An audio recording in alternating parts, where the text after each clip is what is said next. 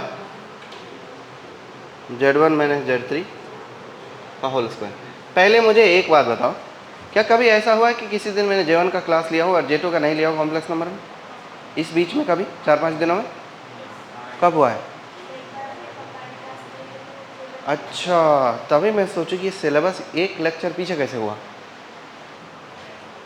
अपनी खोपड़ी पे बिल्कुल जोर नहीं देना चाहते।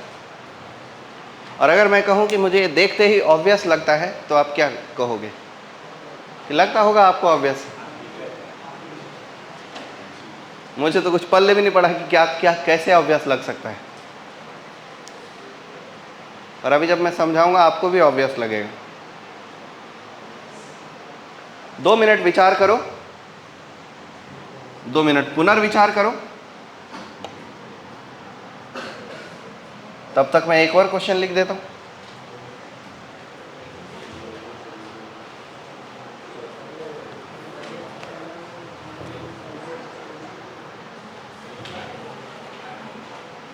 If triangle formed by,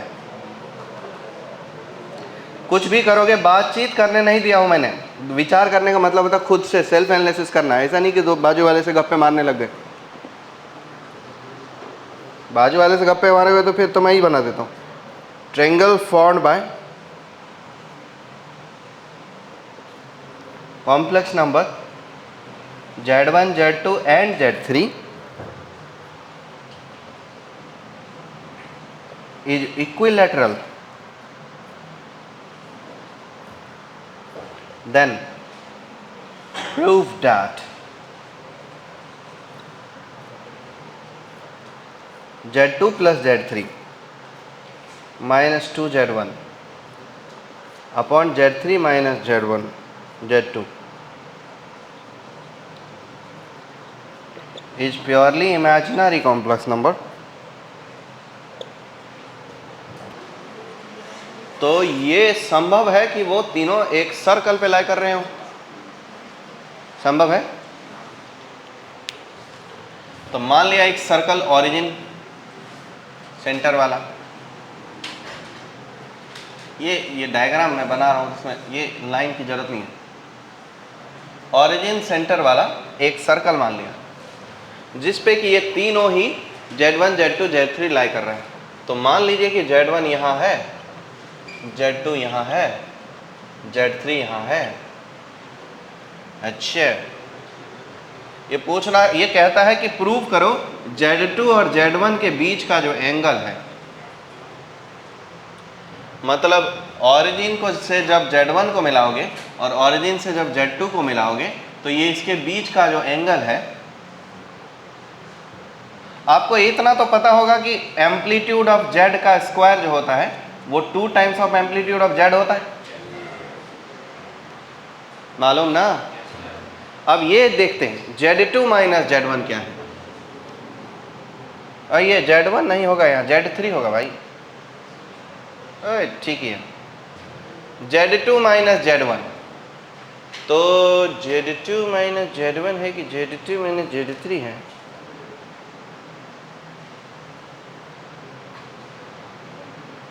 question कहीं गलत तो नहीं लिख दिया मैंने?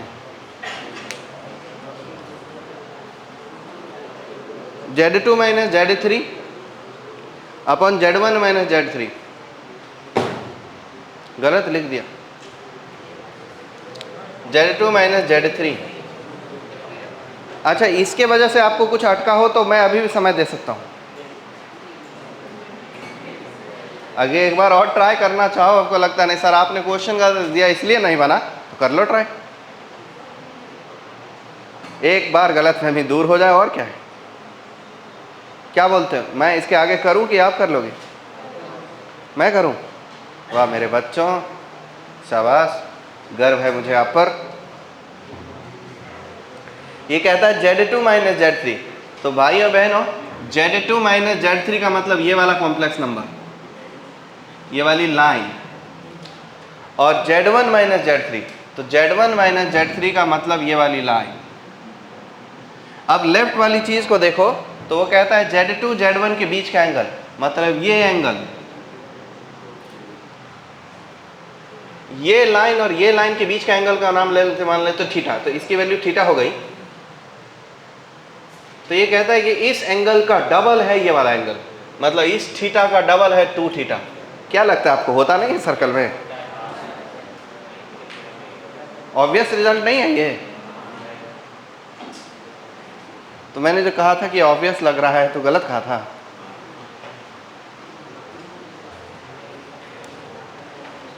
इस एंगल का डबल होता है ये वाला एंगल।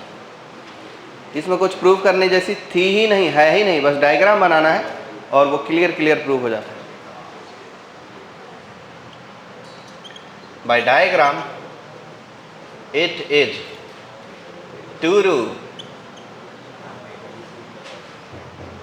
अब देखो ये वाला सवाल, ये कहता है कि एक ट्रायंगल फॉर्म हो रहा है Z1 Z2 Z3 से, और वो ट्रायंगल किस प्रकार का है, इक्विलेटरल। तो साबित करो कि Z2 plus Z3 minus 2 times of Z1 by Z3 minus Z2 is purely imaginary number. मैं करूंगा कि मेरे बच्चे करेंगे? अरे कौन करेगा ये तो बोलो यार। मैं? ठीक है दोस्तों, आप लोगों की जैसी इच्छा, मैंने हमेशा ही आपकी इच्छाओं को पालन किया है। मैं कभी भी आपकी इच्छा के विरुद्ध कोई भी काम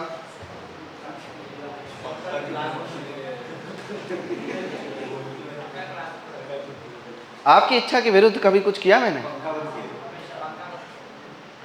मैं आपकी इच्छा के विरुद्ध हमेशा काम करता हूं। इसका मतलब समझ रहे हो? और मैं हमेशा सही काम करता हूं। तो इच्छाएं आपकी क्या है? गलत। इसकी इच्छा है छुट्टी दे दो, मतलब ये लड़का बच्चा का इच्छा है छुट्टी दे दो। ये छुट्टी में IIT चला जाएगा, नॉक नॉक, दरवाजा खुलेगा, बोला 2 साल छुट्टी लिया हो, अब तो एंट्रेंस दो। मतलब भाई सामने से एक लात निकलेगी, पेट पे लगेगी, उड़ जाएगा। छुट्टी चाहिए। वैसे मेरे लिए भी ये प्रॉफिटेबल चीज़ है। पंखा तो नहीं चलेगा, हाँ AC चलेगा। इस AC चला के इधर कर दो, उसको इधर कर दो, चक्का लगा दो, चल जाएगा। इंजीनियर हो गए, इतना तो कर ही सकते। Triangle formed by camp complex number Z1 Z2 Z3। दोस्तों ये रहा Z1, ये रहा Z2 और ये रहा Z3 हैं।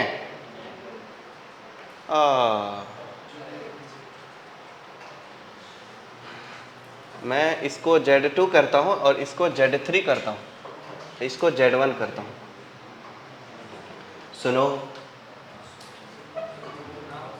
सुनो इसको थोड़ा सा ऐसा सिंप्लीफाई कर देता हूँ, 2 से डिवाइड कर देता हूँ ऊपर नीचे। जो क्वांटिटी हमें दिया है वो कुछ ऐसा लग जाएगा कि Z2 plus Z3 by 2 minus Z1 divided by Z3 minus Z2 by 2। कोई बुराई है इसमें? इसका नम्मू को भी 2 से डिवाइड किया, डम्मू को भी 2 से डिवाइड किया, नम्मू डम्मू 2 से डिवाइड करने पर कोई मैथमेटिकल प्रॉब्लम नहीं आता। लेकिन इससे ये चीज़ मिल जाएगा कि ये जो पॉइंट है ना बाबू, वो Z2 और Z3 का मिड पॉइंट है कि नहीं? तो Z2 और Z3 का मिड पॉइंट क्या होगा? डिचिक डिचिक डिचिक डिचिक डिचिक डिचिक डूम, Z2 एंड Z3 बाई 2। ये हो गया वो कॉम्प्लेक्स नंबर। और बोलता है कि इस कॉम्प्लेक्स नंबर में से ये वाला कॉम्प्लेक्स नंबर को मेजर ऐड करो, ज्वाइन करो। कर दिया मैंने। ये हो गया नोमिनेटर। हाँ तो करो। ये है नोमिनेटर वाला कॉम्प्लेक्स नंबर। और नीचे क्या है?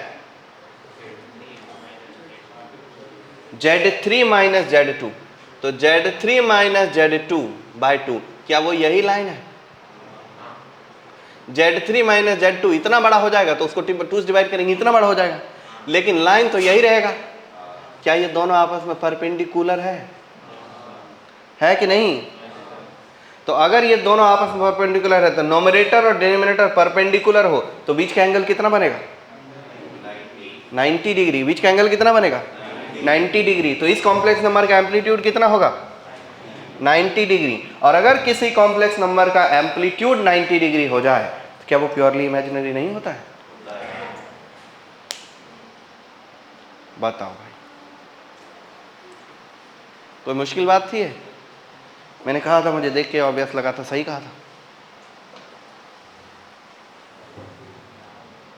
कि कोई खतरनाक बात ये थी नहीं।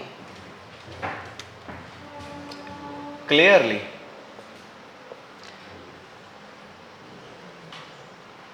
Z2 plus Z3 by 2 minus Z1 is perpendicular to Z3 minus Z2 by 2.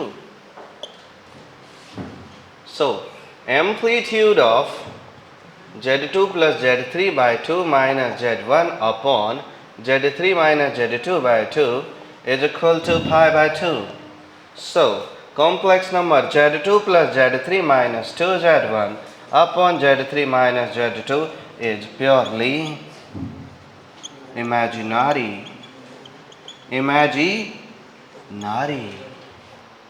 कोई confusion? Show that equation of circle. Equation of circle passing through origin and having intercept A and B on real and imaginary axis, and having intercepts A and B on real and imaginary axis.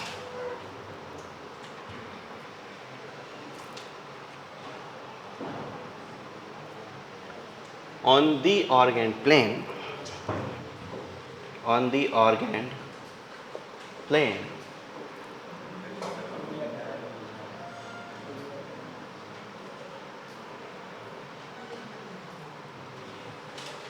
is real part of Z minus A upon Z minus iota B is equal to 0. किसी complex number का real part 0 हो तो वो purely imaginary number होता है और उस case में उसका एम्पलीट्यूड पाई बाई 2 होता है।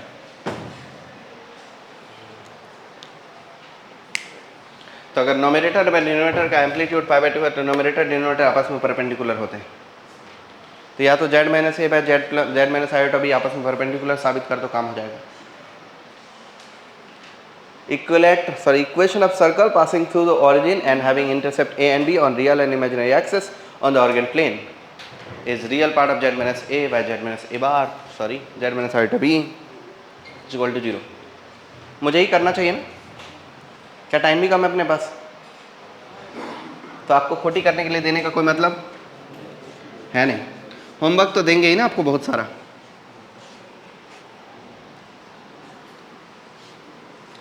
आज तो इतना होमवर्क दूंगा, इतना होमवर्क दूंगा, इतना होमवर्क दूंगा कि रूह कांप जाएगी आपकी। निशाने कितने अच्छे हो रखे हैं मेरे आजकल। क्या नहीं, मैंने आज की बात किया और आने वाले कल की बात किया, बीते कल का नहीं। Show out the equation of circle passing through origin having intercept A and B on real and imaginary axis. Okay. मैं क्या ऐसा बनाते हैं, दिल झूम झूम दिल झूम झूम दिल झूम झूम जाए, रियल एक्सेस, इसका नाम क्या है बच्चों?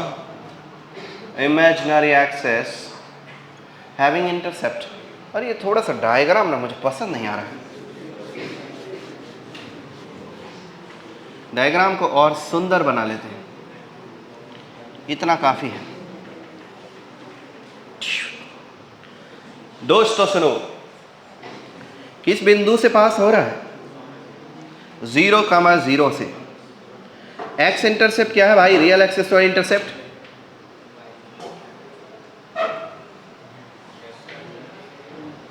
मुझे लग रहा है मैं किस मुर्दों को पढ़ाने आया हूँ, सब मर चुका है। पानी डालें आपके ऊपर? अरे क्वेश्चन में पढ़ के बताओ ना, रियल एक्सेस का इंटरसेप्ट लेंथ क्या है? ए है, तो ये पॉइंट क्या होगा? और इमेजिनरी इंटरसेप्ट क्या है? वो B,0 बोलता है। होली का नशा है। Imaginary axis on the origin plane, then real part of z minus a upon z minus iota b.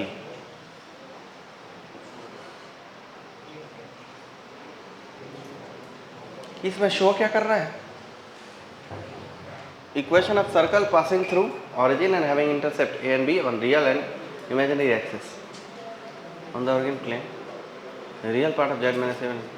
अच्छा, ये इक्वेशन ऑफ सर्कल है, ये बात पर आप प्रूव करना है। इसका मतलब z का